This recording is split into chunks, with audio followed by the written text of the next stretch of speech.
समस्त पशुपालक भाई भूणको नमस्कार। आज एक नुआ वीडियो को आप समस्त को स्वागत।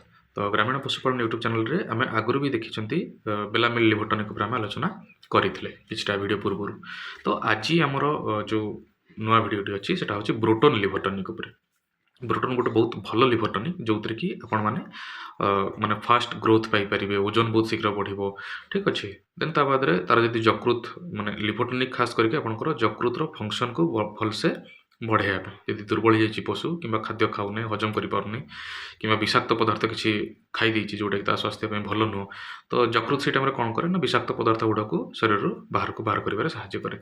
तो जदि आपंकर पशु दुर्बल हो जाए कि खाद्य हजम करें तो से जगह आप कौन करेंगे यही ब्रोटन जो गोटे लिवर टॉनिक अच्छी ताकू आपण मैंने पशु को दे पारे। तो आज आम यही वीडियो संपूर्ण भाव में आलोचना करवा कि ब्रोटन काम कौन सी कौन कौन कम करता है यकृत को किपरि साहाय्य करें आ सहित आपणकर जो माने कौन पशुपालन केमिति उपकारी हो पार यू जिनस आम खास करके आलोचना करवा केते डोज रे देवे केते दिन पर्यंत देवे। बहुत सारा लोकंकर क्वेश्चन थाए कि केते दिन पर्यंत आम लिवर टॉनिक देवु को टाइम रे देवु।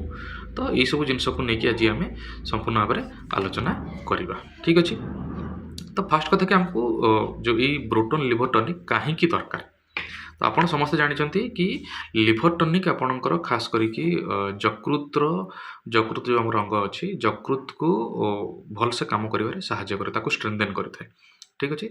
तो पशु मान क्षेत्र में ठीक से भाया जो लिवर टॉनिक जोटा अच्छी तो से कौन करा ना आमर माने पशु शरीर गोटे बहुत गुरुत्वपूर्ण अंग हूँ यकृत। ठीक अच्छे।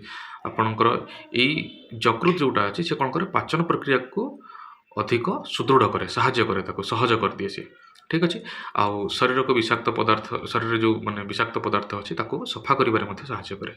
जदिओ यकृत निजे निजक ठीक रखिपारे सेल्फ रिपेयर निजक करें सी। ठीक अच्छे। जब किसी भी खराब है से निजक निजे रिपेयर करें तथापि भी आपणकर मैंने कौन जो विषाक्त पदार्थ सब द्वारा देखिए पास करुच्ची शरीर बाहर तो यही सब टाइम तार किछिटा खराब प्रभाव यकृत उपर पड़ी थाए। तेणु आपण को पशु को उपयुक्त लिवर टॉनिक गोटे निहाती दरकार।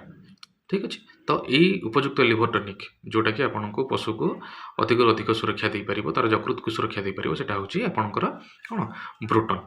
तो ब्रोटन काम किपरि करे। ठीक अच्छे।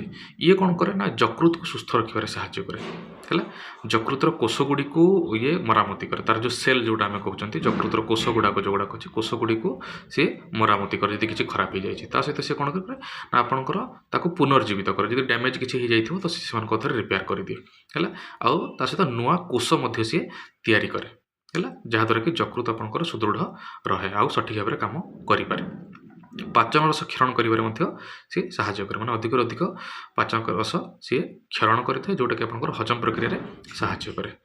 पाचन रे माने हजम प्रक्रिया साहाय्य कर शोषण रे साहाय्य कर द्वारा कौन हम आपंकर खाद्य भलसे हजम हो जाए खाद्य हजम होला माने तार स्वास्थ्य भल रहिबो।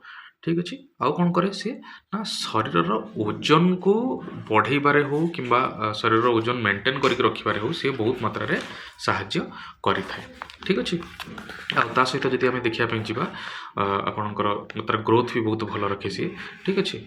आ सहित आपणकर उत्पादन क्षम जो पशु मैंने अच्छा जो क्षीर दौरान कि आपणकर मांस जो पालन कर बहुत भलसे रखापी यही जो लिवर टॉनिक अच्छी तार उपयोग करें।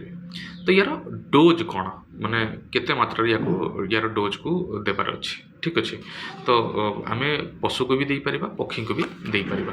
तो जदि आम देखा जाऊँगी कि ब्रॉयलर कुकुड़ा जो रखुच्च है ब्रॉयलर कुकुड़ा जब रखुच्च आप 100टा ब्रॉयलर कुकुड़ा को ठीक अच्छे दैनिक 5 ରୁ 10 ml पानी रे मिसेकी पीवा पानी रे दे पारिबे 5 ରୁ 10 ml नौचंती जदि औषध तो से 100टा कुकुड़ा यथेष्ट। तो या केतबेले देवे ना आपणकर 2 सप्ताह आरंभ करके 6 सप्ताह पर्यंत देवे ताठू अधिक ये देवे ना 6 सप्ताह माने आपणकर प्रथम सप्ताह गला द्वितीय सप्ताह आप आरंभ करेंगे 6 सप्ताह पर्यंत देवे। ठीक अच्छे। ताठू अधिक देवे सब मन रखिए लिवर टॉनिक जोटा ब्रोटन जोटा से अधिक समय देवाई नुह कि लिमिटेड टाइम आपको दे पारे। ठीक अच्छे। लिमिटेड टाइम देले ही सी भलसे काम कर अधिक अधिक समय देले जेकोसी मेडिसिन आप दौरान सी शरीर क्षतिकारक। ଯଦି ଆପଣ ଭାବୁଥିବେ ମୁଁ ବହୁତ ସମୟ ପର୍ଯ୍ୟନ୍ତ ଲିଭର ଟନିକ୍ ଦେଇଦେବି ମୋର କୁକୁଡ଼ା ଛେଳି ସମସ୍ତେ ଭଲ ରହିବେ, ସେମିତି ହେବନି। କାହିଁକିନା ଲିଭର ଯଦି ଠିକ୍ ଅଛି ତାର, ଆଉ ମାନେ ଆପଣ ତାକୁ ସେ ଟାଇମ୍ରେ ଦେଉଛନ୍ତି ଲିଭର ଟନିକ୍, ତ ସେ କ'ଣ କରିବ ନା କାମ ତ ଭଲସେ କରିନେଇଯିବ, କିନ୍ତୁ ଧୀରେ ଧୀରେ କ'ଣ ହେବ ଯକୃତ କାମ କରିବା ବନ୍ଦ କରିଦେବ। ଠିକ୍ ଅଛି, ଆପଣମାନେ ଦେଖିଥିବେ ଯେତେବେଳେ ଆପଣଙ୍କର ଶରୀର ଯଦି ସୁସ୍ଥ ଅଛି ଆପଣ ମେଡ଼ିସିନ୍ ଖାଇବା ଦରକାର ନାହିଁ, ନହେଲେ ଆପଣଙ୍କର ଇମ୍ୟୁନ୍ ସିଷ୍ଟମ୍ ଖରାପ ହେଇଯିବ, କାମ କରିବା ବନ୍ଦ କରିଦେବ। କାହିଁକିନା ମେଡ଼ିସିନ୍ ଗୁଡ଼ାକ କାମ କରୁଛନ୍ତି, ତ ଆପଣ ଯଦି ତାକୁ ଧୀରେ ଧୀରେ ବସେଇ ଦେବେ ତ ସିଏ ଆଉ କାମ କରିବା ଆରମ୍ଭ କରିବ ନାହିଁ। ତ ଠିକ୍ ଯକୃତ କେସ୍ରେ ବି ଠିକ୍ ସେଇଭଳିଆ, ଯଦି ଆପଣମାନେ ତାକୁ ଅଧିକରୁ ଅଧିକ ଲିଭର ଟନିକ୍ ସବୁବେଳେ ଦେଉଛନ୍ତି ତ ସେ କାମ କରିବା ବନ୍ଦ କରିଦେବ, ମାନେ ଖାସ୍ କରି ଯଦି ବ୍ରୋଟନ୍ ଦେଉଛନ୍ତି ହେଲା। ତ ସେଥିପାଇଁ ଯେଉଁ ଟାଇମ୍ଟା ମୁଁ କହୁଛି ସେଇଟାକୁ ମନେ ରଖିବେ।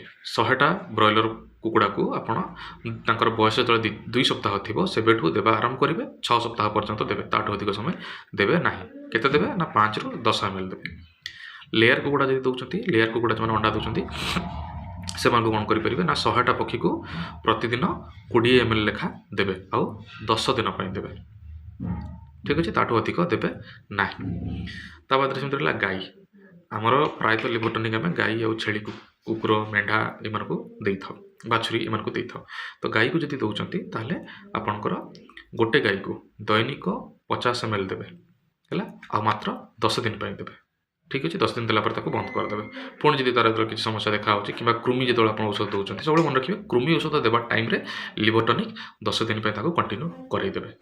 ଠିକ୍ ଅଛି, ତାଦ୍ୱାରା ତାର ସ୍ୱାସ୍ଥ୍ୟ ବହୁତ ବଢ଼ିଆ ରହିବ, ଉତ୍ପାଦନ କ୍ଷମତା ମଧ୍ୟ ତାର ବଢ଼ିବ। ଯଦି ସେ କ୍ଷୀର ପାଇଁ ଆପଣ ରଖୁଛନ୍ତି ତ ଭଲ କ୍ଷୀର ବି ତାର ସେ ଦେବ, କାହିଁକିନା ତାର ହଜମ ଶକ୍ତି ବଢ଼ିବ, ତ ସେ ଯାହା ଖାଇବ ହଜମ ଭଲସେ କରିପାରିବ, ଆଉ ତା ଶରୀରର ସ୍ୱାସ୍ଥ୍ୟ ଭଲ ରହିଲେ ସିଏ ଆପଣଙ୍କର କ୍ଷୀର ଉତ୍ପାଦନ ବହୁତ ଭଲସେ କରିବ। ଠିକ୍ ଅଛି, ଗାଈ ପରେ ଆପଣଙ୍କର ରହିଲା ବାଛୁରୀ, ଛେଳି, ମେଣ୍ଢା, କୁକୁର, ଏମାନଙ୍କୁ କେତେ ଦେବେ ନା 5ରୁ 10 ml ଡେଲି ଦେବେ, ଆଉ 10 ଦିନ ପାଇଁ। ସବୁବେଳେ ମନେ ରଖିବେ ଆପଣ ଯେତେବେଳେ କୃମି ଔଷଧ ଦେଉଛନ୍ତି, ତାର ଯେତେବେଳେ କୃମିନାଶକ ଔଷଧ ତାକୁ ଦେଉଛନ୍ତି, କୃମିନାଶକ ଔଷଧ ଦେବାର 10 ଦିନ ପର୍ଯ୍ୟନ୍ତ ଆପଣ ଏଇ ଲିଭର ଟନିକ୍ଟା କଣ୍ଟିନ୍ୟୁ କରନ୍ତୁ। ତାଦ୍ୱାରା କ'ଣ ହେବ, ତାର ହଜମ ଶକ୍ତି ବଢ଼ିବ, ସ୍ୱାସ୍ଥ୍ୟ ମଧ୍ୟ ଭଲ ରହିବ, ଆଉ ସେ ପଶୁ ଆପଣଙ୍କର କ'ଣ ଉତ୍ପାଦନକ୍ଷମ ରହିବ। ଠିକ୍ ଅଛି, ବ୍ରୋଟନ୍ର ଆଉ କିଛି କାମ ଯେଉଁଟା ରହୁଛି କି ଆପଣଙ୍କର ଯେଉଁ ସବୁ କ୍ରୋନିକ୍ ଲିଭର ଡିଜିଜ୍ ସବୁ ଅଛି, ମାନେ ବହୁତ ପ୍ରକାରର ଲିଭର ଡିଜିଜ୍ ଅଛି, ତ ସେଇ ଜାଗାରେ ଇଏ ଆପଣଙ୍କର କ'ଣ କରିବ, ବହୁତ ସାହାଯ୍ୟ କରେ, ଔଷଧ ପରି କାମ କରେ। ଠିକ୍ ଅଛି, ତାପରେ ଲିଭର ଯଦି ଡ୍ୟାମେଜ୍ ହେଇଯାଇଛି ତ ତାକୁ ମାନେ କ'ଣ ରିପେୟାର କରିବାରେ, ତାକୁ ଠିକ୍ ରଖିବାରେ ସାହାଯ୍ୟ କରେ। ଆଉ ମାଂସପେଶୀ ଯଦି ଆପଣଙ୍କର ମାନେ ବିକାଶ ଭଲସେ ହେଇପାରୁନି ପଶୁର, ତ ଏ ମାଂସପେଶୀର ବିକାଶରେ ମଧ୍ୟ ସାହାଯ୍ୟ କରିଥାଏ। କାହିଁକିନା ଏଥିରେ ଆପଣଙ୍କର ଦେଖିବେ ଲିଭର ଏକ୍ସଟ୍ରାକ୍ଟ ଥାଏ, ଯେଉଁଟାକି ଆପଣଙ୍କର ମାନେ ଅନ୍ୟ ପଶୁମାନଙ୍କର ଲିଭରରୁ ଏଟା ମାନେ ଏକ୍ସଟ୍ରାକ୍ଟ କରାହେଇଥାଏ ହେଲା, ତାକୁ ସେଇଠୁ ବାହାର କରିକି ମାନେ ରଖା ହେଇଥାଏ, ତ ସେଇଟା ବହୁତ ମାତ୍ରାରେ ସହଯୋଗ କରେ। ଆଉ ତା ସହିତ କ'ଣ କରେ ନା ଅନ୍ୟ ଲିଭର ଟନିକ୍ ତୁଳନାରେ ଇଏ ଅଧିକ ଶୀଘ୍ର କାମ କରେ। ବ୍ରୋଟନ୍ର ଏଇଟା ହେଉଛି ଗୋଟେ ଫାଇଦା ହେଲା, କି ଅନ୍ୟ ଲିଭର ଟନିକ୍ ତୁଳନାରେ ଇଏ ବହୁତ ଶୀଘ୍ର କାମ କରିବା ଆରମ୍ଭ କରେ। ଆଉ ଯଦି ଆପଣଙ୍କର ପଶୁ ଦୁର୍ବଳ ହେଇଯାଇଛି, ତାକୁ ଦୁର୍ବଳତାରୁ ରକ୍ଷା କରେ।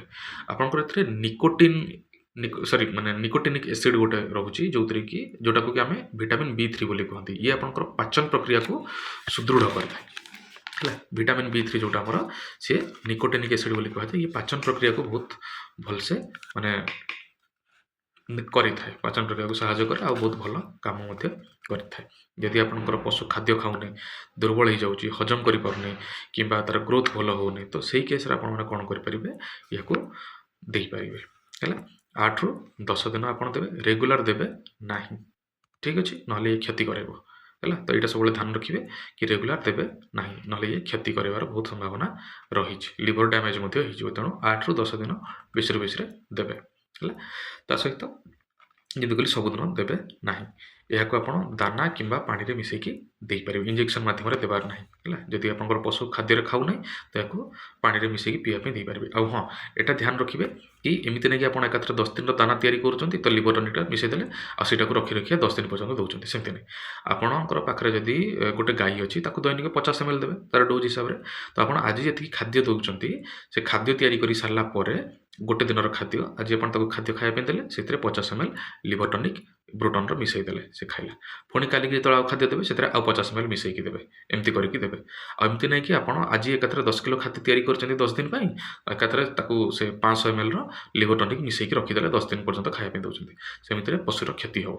ହେଲା ଆଉ ସେ ରିଆକ୍ସନ୍ ବି ହେବ ତ ସେଇଟା ପଶୁ ପାଇଁ ଠିକ୍ ନୁହଁ। ତ ସେଥିପାଇଁ ଆପଣମାନେ କ'ଣ କରିବେ ନା ଆଜି ଯଦି ଖାଦ୍ୟ ତିଆରି କରୁଛନ୍ତି ଆଜି ତାର ଯେତିକି ଡୋଜ୍ ଥିବ ଆଜି ସେତିକି ମିଶାଇଲେ ଖାଦ୍ୟରେ ମିଶାଇକି ତାକୁ ଆଜି ଖାଇବା ପାଇଁ ଦେଇଦେଲେ। ଆଜିର ଖାଦ୍ୟ ତାକୁ କାଲିକି ଦେବେ ନାହିଁ ଯଦି ଆପଣ ଲିଭର ଟନିକ୍ ମିଶାଇ ଦେଇଛନ୍ତି। ଯଦି ମିଶାଇ ନାହାନ୍ତି ତ ଭଲ କଥା, ସବୁଦିନ ଫ୍ରେଶ୍ ଖାଦ୍ୟରେ ଲିଭର ଟନିକ୍ ଫ୍ରେଶ୍ କରିକି ମିଶାଇବେ, ମିଶାଇକି ତାକୁ ଦେବେ, ନହେଲେ ଇଏ ପଶୁମାନଙ୍କର କ୍ଷତି କରିବ। ଠିକ୍ ଅଛି। ଆଉ ଗୋଟେ ଜିନିଷ ରଖିବେ କି ଏଇଟା ହ୍ୟୁମାନ୍‌ମାନଙ୍କ ପାଇଁ ନୁହଁ ଲିଭର ଟନିକ୍‌ଟା ଏଇଟା।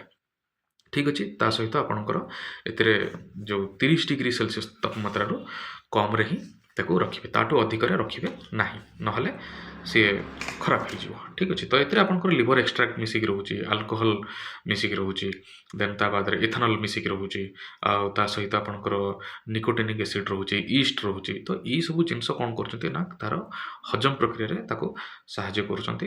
ଆଉ ତା ସହିତ ଆପଣ ଯଦି କ'ଣ ଆପଣଙ୍କର କୃମି ଔଷଧ ଦେଉଛନ୍ତି ତ କୃମି ଔଷଧ ଦେବା ସମୟରେ ୟାକୁ ଦେବାଟା ସବୁଠୁ ବେଷ୍ଟ। ଆଉ ଯେମିତି କହିଥିଲି କୃମି ଔଷଧ ସବୁବେଳେ ମନେ ରଖିବେ, କୃମି ଔଷଧ ଦେବାର 3 ଘଣ୍ଟା ପୂର୍ବରୁ କିମ୍ବା 3 ଘଣ୍ଟା ପରେ କିଛି ଜିନିଷ ଖାଇବା ପାଇଁ ଦେବେ ନାହିଁ, ଏମିତିକି ଲିଭର ଟନିକ୍ ବି ଦେବେ ନାହିଁ। 3 ଘଣ୍ଟା ପରେ ଯାଇକି ୟାକୁ ଲିଭର ଟନିକ୍‌ଟାକୁ ଦେବେ। ଆଉ ସବୁବେଳେ ମନେ ରଖିବେ ମାନେ ସକାଳୁ ଭୋକିଲା ପେଟରେ ହିଁ ତାକୁ ଆପଣଙ୍କର ଯେଉଁ କୃମି ଔଷଧ ଦେବେ। କୃମି ଔଷଧ ଦେବାର 3 ଘଣ୍ଟା ପରେ ଆପଣ ଲିଭର ଟନିକ୍ ଦେଇପାରନ୍ତି। କିମ୍ବା ଧରନ୍ତୁ ଆଜି ନଦେଲେ, ଯଦି ଆଜି କୃମି ଔଷଧ ଦେଉଛନ୍ତି ଆଜି ନ ଦେଇକି ଆସନ୍ତାକାଲିଠାରୁ ଆରମ୍ଭ କରିବେ, 10 ଦିନ ପର୍ଯ୍ୟନ୍ତ ତାକୁ କୃମି ଔଷଧ ଦେବାର 10 ଦିନ ପର୍ଯ୍ୟନ୍ତ ତାକୁ ଆପଣ ଲିଭର ଟନିକ୍ ଦେଇପାରିବେ। ଠିକ୍ ଅଛି। ତ ଇଏ ଆପଣଙ୍କର ବ୍ରୋଟନ୍ ଉପରେ ଯାହା ବି କିଛି ତଥ୍ୟ ଥିଲା ଆମେ ଦେଲୁ। ଆଶା କରୁଛି ଆପଣଙ୍କୁ ଭିଡ଼ିଓଟି ଭଲ ଲାଗିଥିବ। ଯଦି ଆପଣଙ୍କର କିଛି ଡାଉଟ୍ ଅଛି ତ ଆପଣମାନେ କମେଣ୍ଟରେ ପଚାରି ପାରିବେ। ଠିକ୍ ଅଛି। ତ ବହୁତ ବହୁତ ଧନ୍ୟବାଦ। ଆଶା କରୁଛି ଭିଡ଼ିଓଟି ଆପଣଙ୍କୁ ଭଲ ଲାଗିଥିବ। ପୁଣି ନେକ୍ସଟ ଏକ ଭିଡ଼ିଓ ଆମେ ଆଣିକି ଆସିବୁ। ତ ଆମର ବହୁତ ସାରା କ୍ୱେଶ୍ଚନ୍ ଆସୁଛି, ଯେମିତିକି କେଉଁ ପ୍ରକାରର ଯେଉଁ ଆପଣଙ୍କର କ'ଣ ଯେଉଁ ଏଟା ମିନେରାଲ୍ ମିକ୍ସଚର। ଠିକ୍ ଅଛି। ତ ମିନେରାଲ୍ ମିକ୍ସଚର ଆପଣଙ୍କର କେଉଁ ପ୍ରକାରର କେଉଁ ମିନେରାଲ୍ ମିକ୍ସଚର ବହୁତ ଭଲ। ତ ଆମର ନେକ୍ସଟ ଭିଡ଼ିଓ ମିନେରାଲ୍ ମିକ୍ସଚର ଉପରେ ହିଁ ହେବାର ଅଛି। ତ ଯେଉଁମାନେ ଆମର ଚ୍ୟାନେଲକୁ ସବସ୍କ୍ରାଇବ୍ କରିନାହାନ୍ତି ସବସ୍କ୍ରାଇବ୍ କରିନିଅନ୍ତୁ, ଆଉ ତା ସହିତ ବେଲ୍ ଆଇକନ୍‌କୁ ଦବାଇ ଦିଅନ୍ତୁ, ତା ଦେଲେ ଆପଣଙ୍କୁ ସବୁବେଳେ ନୋଟିଫିକେସନ୍ ମିଳିଯିବ। ଠିକ୍ ଅଛି। ବହୁତ ବହୁତ ଧନ୍ୟବାଦ। ନମସ୍କାର।